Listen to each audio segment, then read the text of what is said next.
Hello everyone, welcome to the latest episode of Sean's Movie Crusades. My name is Sean Waskrug, and I'm here to review all the latest films in theaters and streaming, as well as anything that you guys recommend, whether it be recent films or old school movies. Before we get into today's episode, don't forget to hit that like, share, and subscribe button to the channel, so that way you guys stay up to date with all the latest videos that pop up on the page, and also don't forget to follow us on all the social media outlets you see below. Now today's review, we're going over the latest in the MCU, and that is Marvel's Captain Marvel. Now, this is a pretty big film for the Marvel franchise for two real big reasons. One, it's their first ever female-led superhero film. Yes, they probably should have done one a lot sooner with Black Widow, but this is their first one doing it. They, basically off the huge success of DC's Wonder Woman. I mean, it was only a matter of time before Marvel, went ahead and did their first female-led superhero film, and Captain Marvel was that movie. Another reason why it's a real big film overall is because anyone who's up to date with the Marvel Cinematic Universe, or MCU, knows that at the end of Infinity War, Captain Marvel is teased, but a lot of people who don't follow the comics have no idea who this character is, so this was a good introduction to the character that is supposed to basically be the savior of all the Avengers in Avengers Endgame, which comes out in about a month and a half. So there's a lot of pressure riding on this film.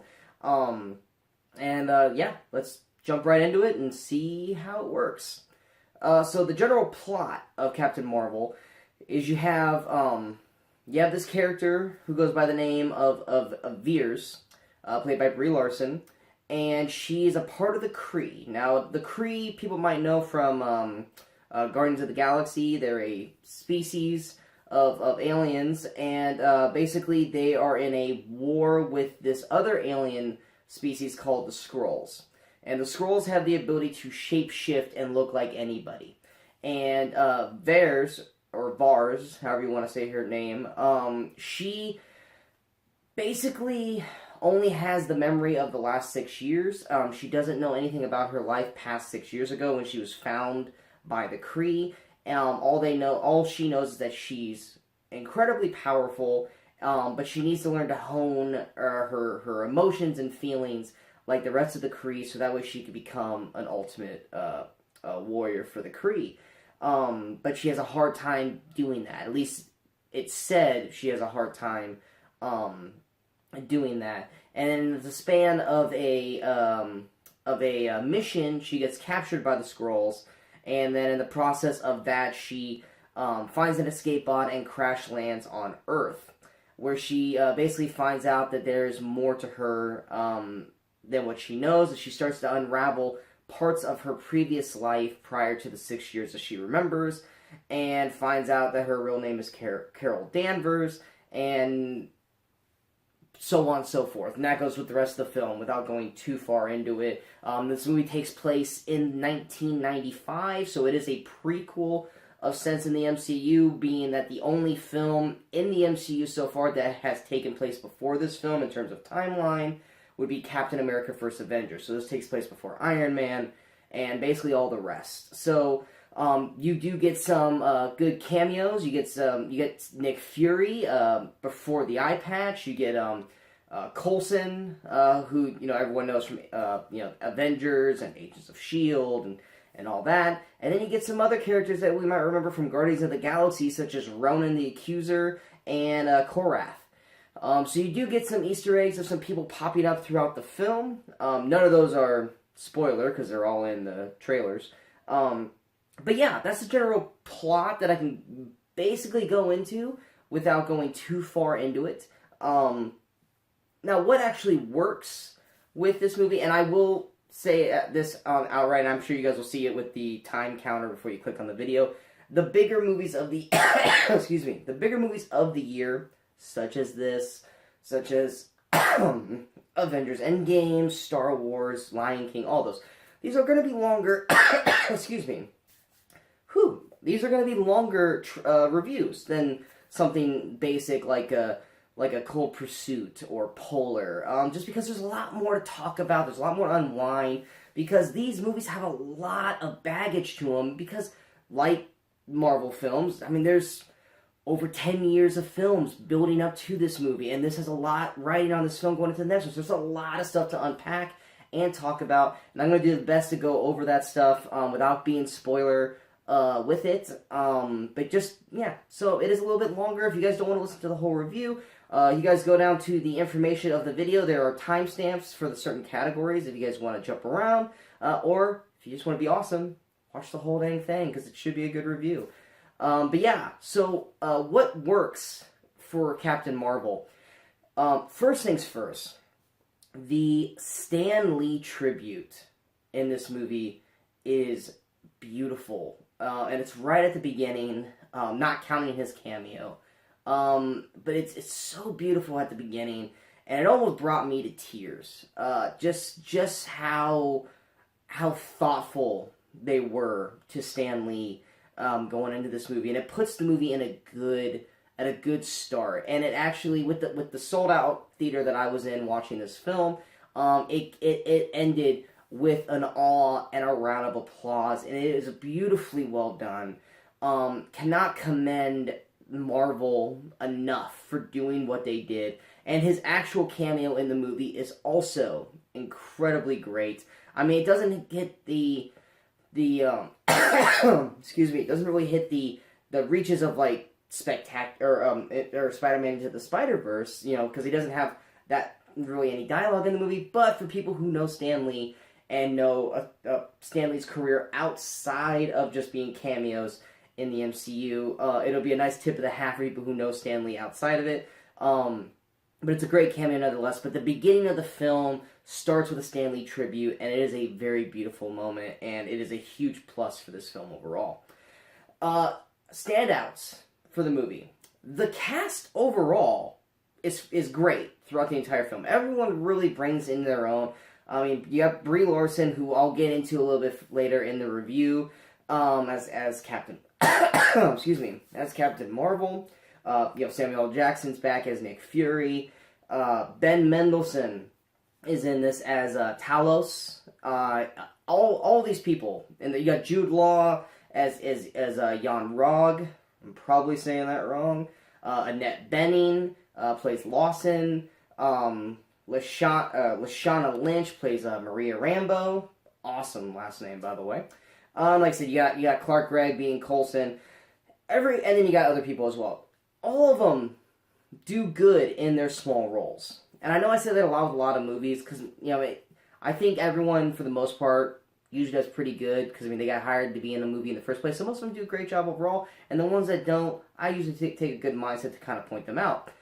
One great thing about the film overall is that Brie Larson's Captain Marvel and Samuel L. Jackson's Nick Fury have great comedic chemistry together, almost like a buddy cop film from the 90s. Their give and take from one another works really well. It's very charming, it's very witty, it's very sarcastic in a way, to the point where they really hit it off together. They really hit it off together very well on screen, and they're a joy to watch whenever they're together on screen, which they are for a good bulk of the film.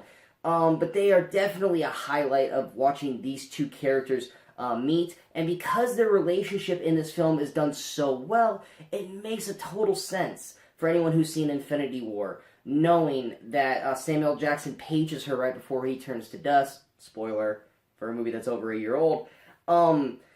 It makes sense that he would reach out to her at that moment, based off the relationship that they develop in this film. Now, also on the other hand of that, it also doesn't make sense why he wouldn't have reached out to her during the events of Avengers 1 and Avengers 2, because those were two huge issues happening in the film, such as the wormhole opening up and all the aliens coming down through there, and then, of course, Ultron. It's a little weird that he wouldn't have paged her for those moments, maybe because he thought the Avengers could handle it. But in Infinity War, he has no idea where the Avengers are at this point, but he made a point to page her before he turned to dust. So, like I said, it does a great job of explaining their relationship to the point where it makes sense that he would do that, but it also kind of makes you wonder why he didn't page her at any of the other moments throughout the MCU. A lot of people know of this character in the trailers. And some people are just like, oh, it's for, it's just kind of for oohs and ahs, and that is Goose the cat. I'll admit, I'm a dog person. I'm not a big cat person by any means, but Goose the cat steals this movie, along with somebody else that I'll get to here in a second. The cat is hilarious in his moments. And it's not that he's doing anything. I mean, there are moments where he does something that's just on the nose hilarious, but other than that, he's just being a normal cat. But the reason why Goose the cat works so well is also because Samuel Jackson does a fantastic job working with this cat. Does it feel a little out of Nick Fury's ballpark that we know of him as a character? Yes, but apparently Samuel Jackson's Nick Fury loves cats, and his dynamic with Goose the cat works incredibly well in this movie, and it brings some great laughs throughout. So anyone who is wondering if the cat would have been used well in this film, or if he's just a plot device, I assure you, Goose the cat is fantastic. He brings a ton of laughs, and he is, for anyone who doesn't know the comics about who Goose the cat is, definitely a lot of surprises for what this cat brings to the film overall, and he does a fantastic job in the movie. Well, the cat does a fantastic job in the movie, especially when he's with Samuel Jackson. The other big standout performance in this film, and I am so happy that this person had a great performance, and that is Ben Mendelsohn, who plays Talos. He's the lead, kind of like the leader of the Skrulls. Mendelsohn, to me, is like my MVP when it comes to heels or bad guys in films. I mean, he was a fantastic villain in Star Wars Rogue One. Even though the movie was atrocious, he was a great villain in Robin Hood. He also was great in Ready Player One. I mean, this is what Ben Mendelsohn does, is he's a great villain. And this movie does something that we've never seen Ben Mendelsohn do. And I can't say exactly what it is because it's a spoiler. But let's just say he does something that I haven't personally got to see him do in a film, and I loved it. His character is great. He's got fantastic lines. He carries every scene he's in. He's a scene stealer throughout the entire film, and Mendelsohn does a fantastic job, and I'm so happy that he gets to actually do something that breaks the mold of what he normally does. Not that he's bad in anything that he's done, because I've loved his character in every movie he's been in, but this one takes him kind of out of the comfort zone of what he's normally used to doing and gives him more to do, and he knocks it out of the park, and he does a fantastic job overall. Jude Law's good in his he's solid in his parts. I do wish they kind of would have given him a little bit more to do in the film. Sorry, I'm trying not to cough throughout this entire review, so I apologize if my voice goes a little in and out. I wish they would have given him more to do. He's kind of built up as like Carol's or theirs mentor throughout the film. I wish we could have had at least one or two more scenes with him, especially in the middle part of the movie, to give a little more substance to his character, because his character is important, but he just disappears for long stretches of the film, and I just wish they would have given him more to do. And the same could go for Annette Bening's character of Lawson. I just feel like she's such a fantastic actress, and just to not use her to her full capacity. I'm not saying that she needs to be on screen all the time, but there's just all these people that I'm mentioning here could have done with another scene or two to really kind of round their characters out a little bit more. Not that their characters are bad by any means. They're all good on screen whenever they're on. It's just that some of them probably could have afforded maybe another scene or two to really flesh their characters out just a little bit more to make them stronger overall. Jude Law and Annette Bening in particular, and there's some others that I'll mention later in the review that really needed more time or just could have been taken out of the movie overall. The other standout in the movie would be Lashana Lynch, and she plays Maria Rambeau, and she's basically Carol Danvers' best friend from before she lost her memory.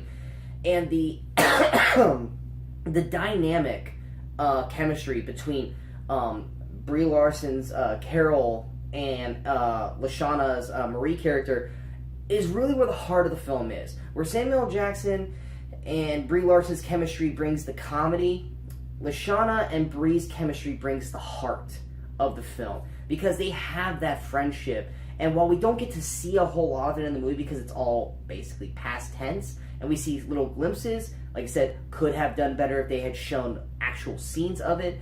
When they're actually on screen together, you see that chemistry. It works great. It's some of the strongest parts of the film overall. And then also Akira Akbar, she plays Monica Rambeau, who's Maria's daughter. She's also got great scenes with Brie as well. Basically, those three together are a great trio for basically character building for the Carol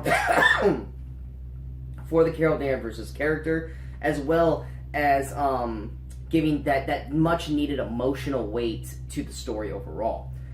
And like I said already, Brie Larson and Samuel L. Jackson's chemistry was fantastic throughout, as well as with those two ladies also. The movie itself, and like I kind of said, it just kind of also falls in with the Maria and Monica part. The movie really kind of finds its stride, or finds its heart and focus when Carol does finally meet up with Maria.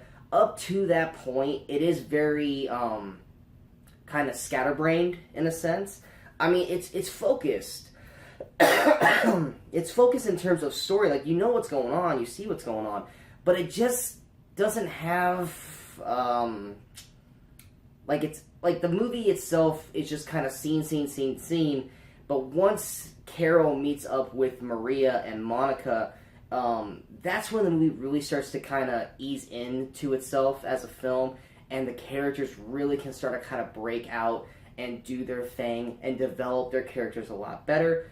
The negative of that is that's about an hour into the film, and that's when we finally are just zeroing in on Brie Larson's Carol Danvers character and everybody else in the film. That's when they really get to kind of put their acting, not to the test, because it's not like it's an Oscar film where they're really breaking out in terms of acting, but that's when the movie can really sink its teeth into these characters that we really need to learn more about.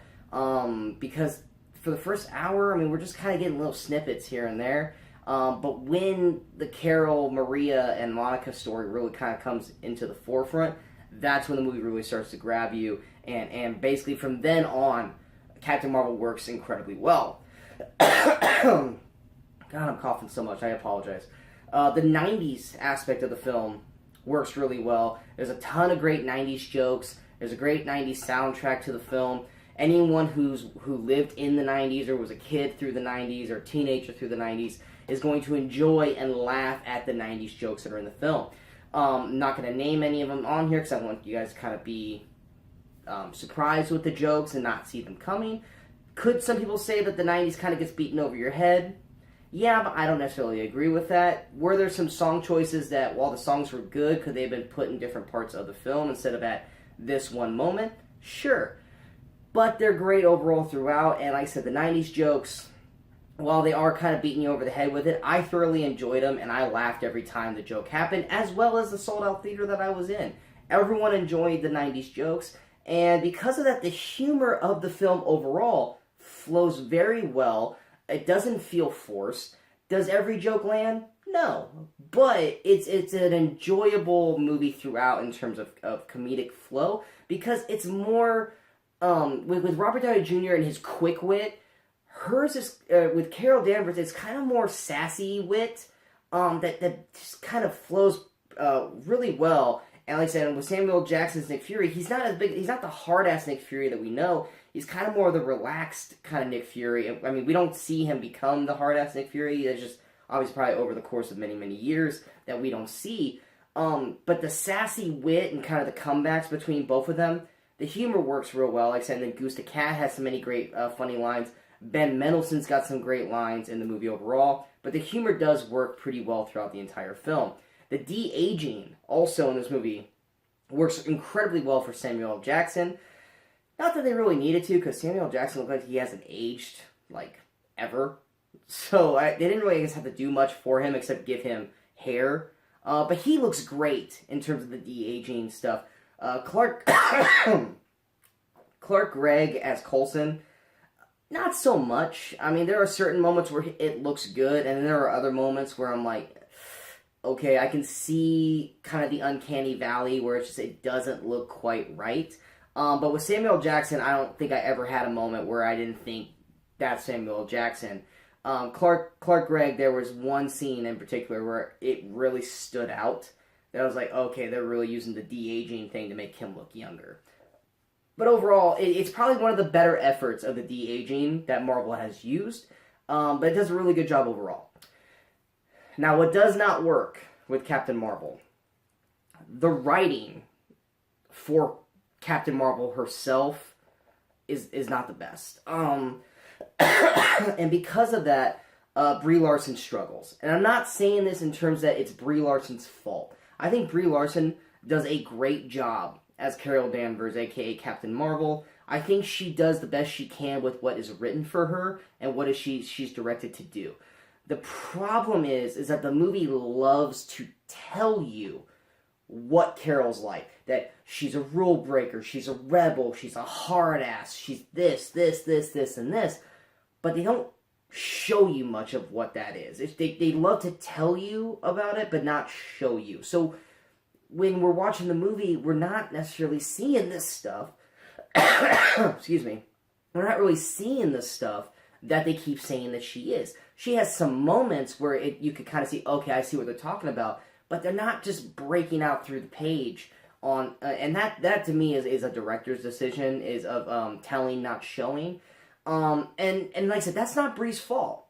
Brie's doing the best she can with what she's given. The problem is that the writing is just not strong enough for her overall. And it's just like throughout the movie, it's just kind of a steady balance. She's got her little peaks here and there, but they're just not big enough. I mean, it's just not, like, this is the first time we're ever meeting her. And so when you're doing that, you got to kind of also look back to the first time we ever met Robert Downey Jr. as Tony Stark, or Chris Hemsworth as Thor, or Chris Evans as Captain America. Yeah, maybe their first overall impressions weren't as strong, but by the end of the movie, we knew who Tony Stark was. We knew who Captain America was. We knew who Thor was. By the end of this film, I still quite don't really know who Carol Danvers is, besides a very, very overpowered human. I mean, that's all we know.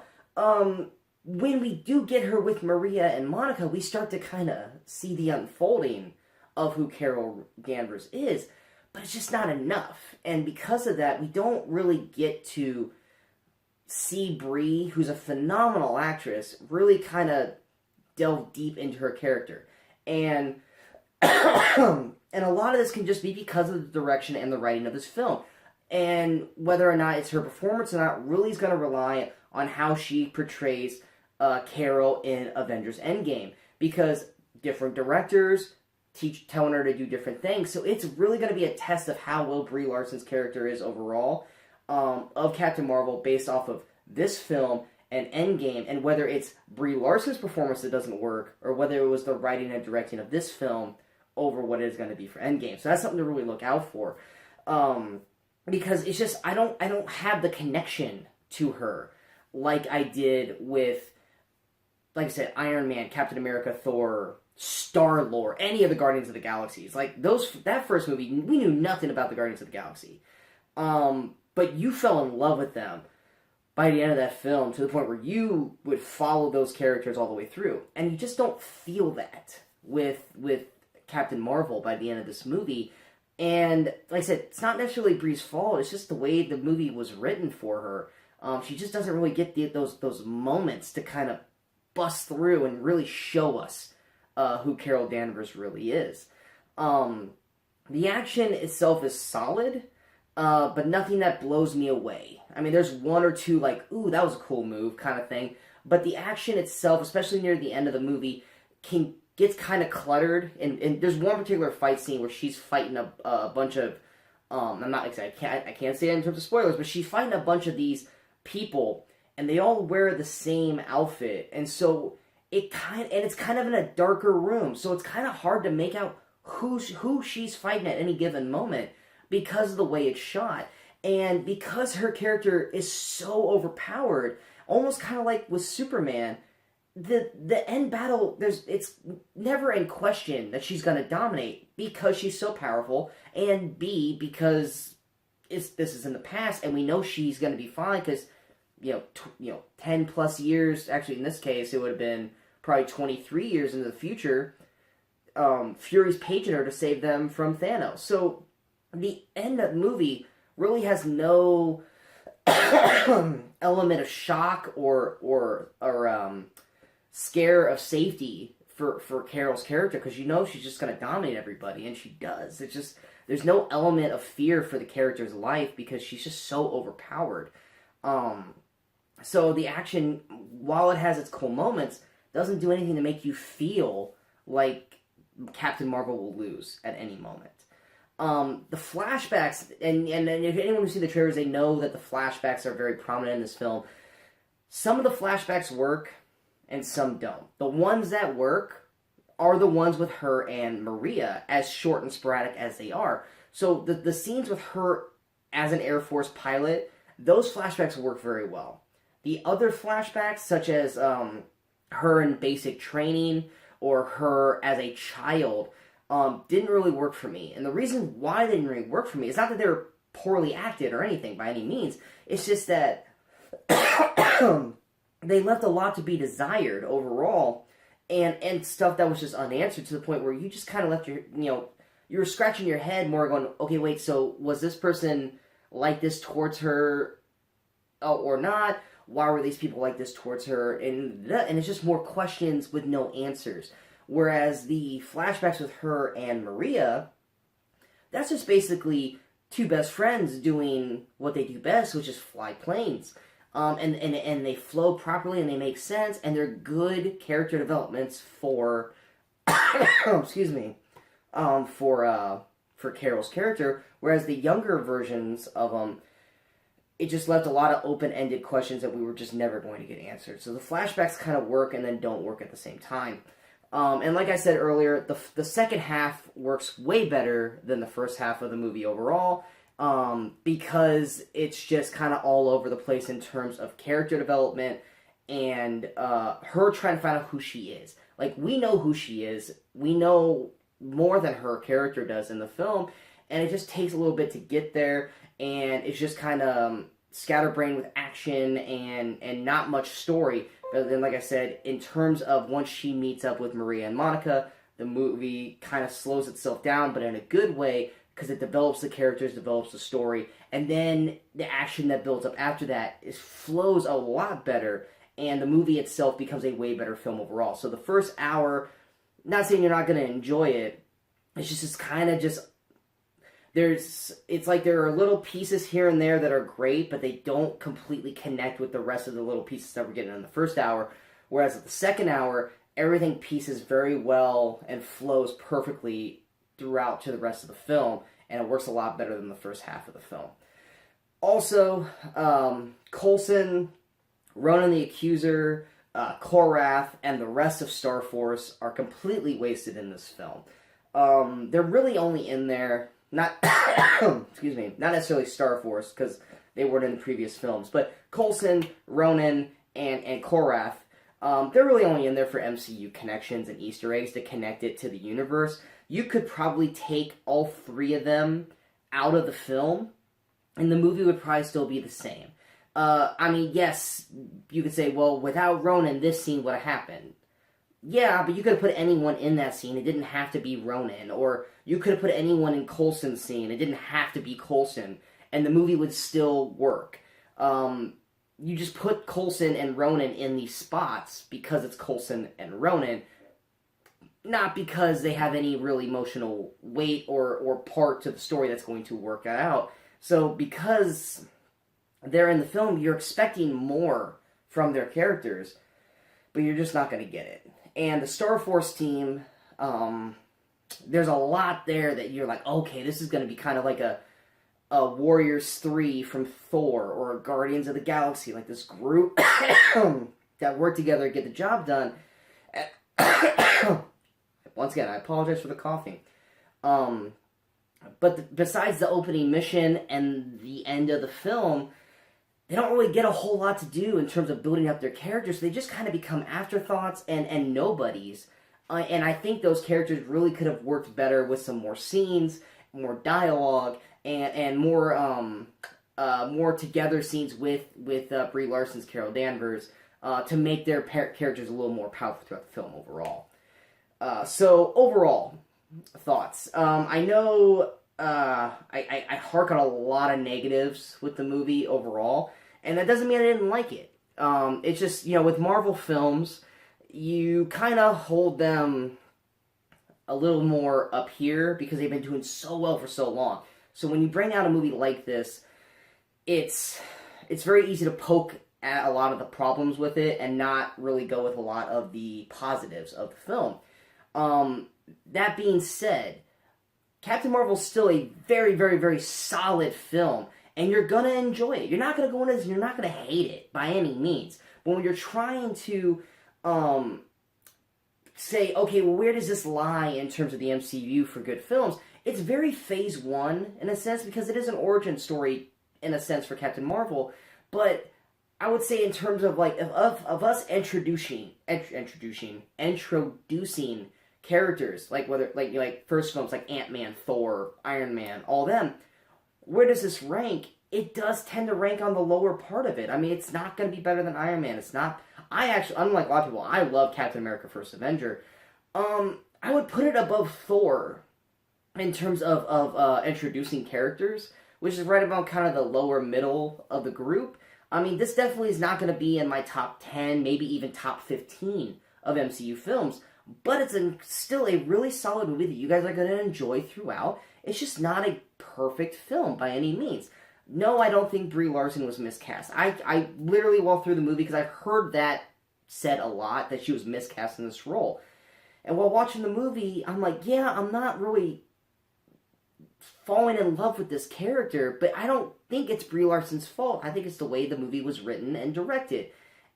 Do I see anyone else that could play Captain Marvel right now? No. I don't picture... excuse me.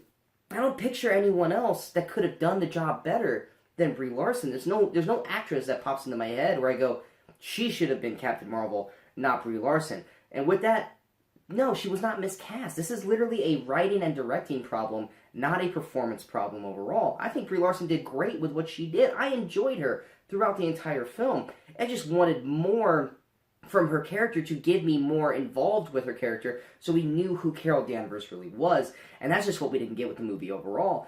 And that's what the problem is, because a lot of people are going to put this up against Wonder Woman.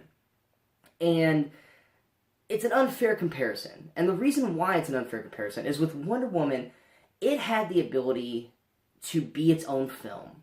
Because, yes, at the beginning and at the end of Wonder Woman, yes, it connects it to Batman. But besides that, it is its own film. And it has the liberties to do whatever it wants as a movie and not have to worry about connecting all these little plot points to 20 other films.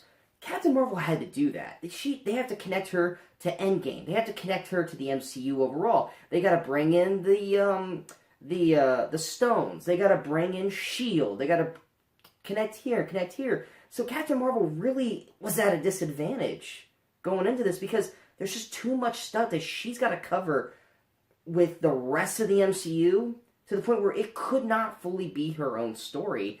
And that's where I think she's at a disadvantage. So you can't compare this to a Wonder Woman because there's just more that they had to do with this film because it has to set up for Endgame, which comes out a month and a half from now. Wonder Woman didn't have to set anything up. Wonder Woman could be its own thing, and that's what it was, and Captain Marvel couldn't do that. So for people who are trying to compare this to Wonder Woman, they're in the wrong, or they're not thinking of this the proper way, because Captain Marvel was already at a disadvantage because it's the second female-led superhero movie behind Wonder Woman, and everyone was just going to compare it to it, and it was already on a losing end. And I took that out of my brain when I was trying to review this, and none of that is anything negative towards the film overall. The stuff that are negative in this film overall is because of the way the film was done and how it was directed and written, and it has nothing to do with, oh, well, it wasn't Wonder Woman. Because Yeah, Wonder Woman was a great film. There are problems with it that I really have problems with, and anyone who's talked to me about Wonder Woman knows what my problems are with that film. But it had the ability to go out and do whatever it wanted to do, and it succeeded.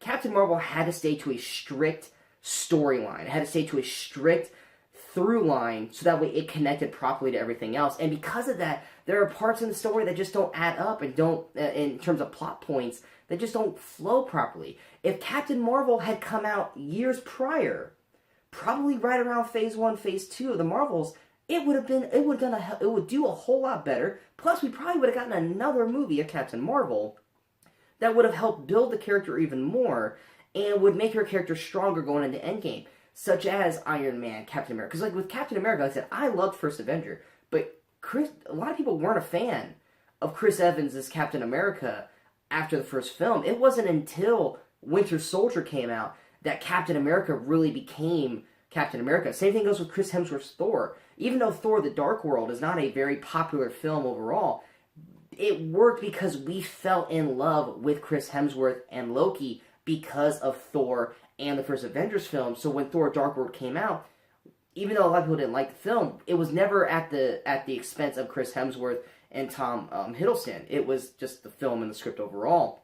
And so that's where the problem with the film runs in.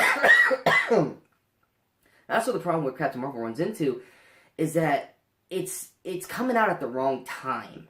And if it had come out back when Black Panther came out, or even earlier than that, you could and made it its own story. The great thing about Black Panther, once again, just like Wonder Woman, it's its own story.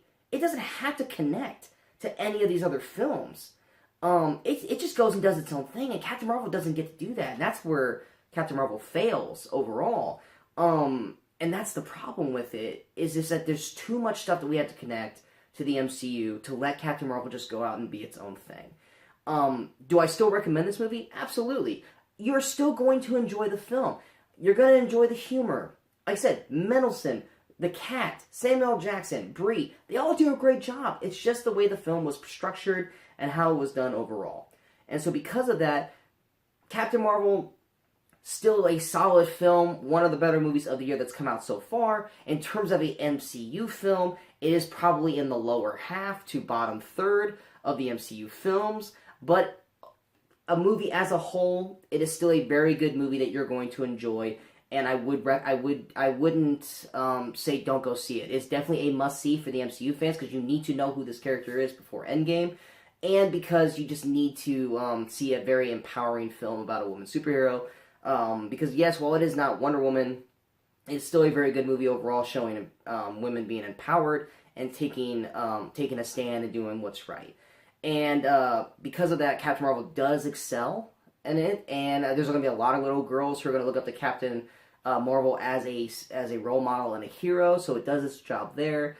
And like I said, even though I wish they would have done more, it does build her up as an actual threat to Thanos going into Endgame. Yes, there are two there are two after credits. There's a mid one, like always, and there is one at the end. The mid one is very important. The after credit one is more of a joke, so whether you want to stay for the joke, that's entirely up to you, but just so you know, there are two after credit scenes. But yeah, what this movie does ultimately, though, is it makes me excited to see what Brie Larson's going to do next with the Carol Danvers character. I'm excited to see what she's going to do in Endgame. And while I didn't love this movie, I do love what she's going to be doing with this character. I cannot wait to see how she interacts with the rest of the Avengers in Endgame, and just see what Brie Larson does next with this character, because I feel like she will do better with better directors such as the Russo brothers, and it'll be really unique to see what they do with the Captain America sequel, because there are parts in this movie that look like they're going to connect to a sequel, and whether they're going to go the Wonder Woman route, where it's a sequel to Captain Marvel, but it's still in the past, because I find it very hard to believe that the stuff that's being led to by the end of this movie is not going to get touched until after Endgame. This seems like stuff that she would have dealt with while the other movies were on, or if it's just going to say ignore all that, and her sequel is going to be after Endgame. So it'll be really interesting to see what they do with the Captain Marvel sequel overall. But yes, that's basically my overall assumption of, or review of, Captain Marvel. I hope you guys enjoyed the review overall. And so as we finish the review here, let's go ahead and go to the top 10 movies of the year and see where Captain Marvel fell. And like I said, while I do have my issues with the movie overall, a lot of it is nitpicking. And because of that, Captain Marvel lands at the number 2 spot for 2019. Just like with Fighting With My Family, I had my problems with it because of it being a former independent pro wrestler, but for the average moviegoer, they are not going to see those issues. The average moviegoer is probably not going to see the same issues that I see with Captain Marvel, but because of those, I had to take those parts out of my brain, and they are still the 2 best films of the year. So Fighting With My Family is at the number 1 slot, followed by Captain Marvel. Then number 3 spot goes to How to Train Your Dragon 3: The Hidden World. 4 goes to Lego Movie 2, the second part, followed by Happy Death Day to You, then Alita Battle Angel, The Upside, Glass, Escape Room, Velvet Buzzsaw, with Cold Pursuit dropping out of the top 10, because let's face it doesn't even deserve to be in the top 20, but I just haven't seen that many movies so far yet. So that's going to round out the top 10 movies of 2019. There's not really anything coming out next week. I think that the next big movie is going to be Dumbo. But there is some things that have popped up recently, such as the Michael Jackson documentary that I will try to get my eyes on, and if I do get to watch that, I will post a review of that as well, if that's something you guys would be interested in. But yeah, I hope you guys enjoyed this review overall. Sorry that it is a little bit long, but like I said, movies like this, we're going to get a little bit longer in the review because there's just a lot of stuff to touch on it. If you guys like the review, go ahead and hit that like button, and if you guys feel like this review is worth sharing, go ahead and hit that share button. But most importantly, don't forget to hit that subscribe button to the channel so that way you guys stay up to date with all the latest videos. And don't forget to follow us on all the social media outlets you see below. And also, I'd like to apologize again for all the coughing. Throat's getting a little dry. Still trying to get over this cough that you guys have probably been hearing me cough over the last few reviews. I apologize, but it happens. But most importantly, until next time, good morning, good afternoon, and good night, Movie Crusaders.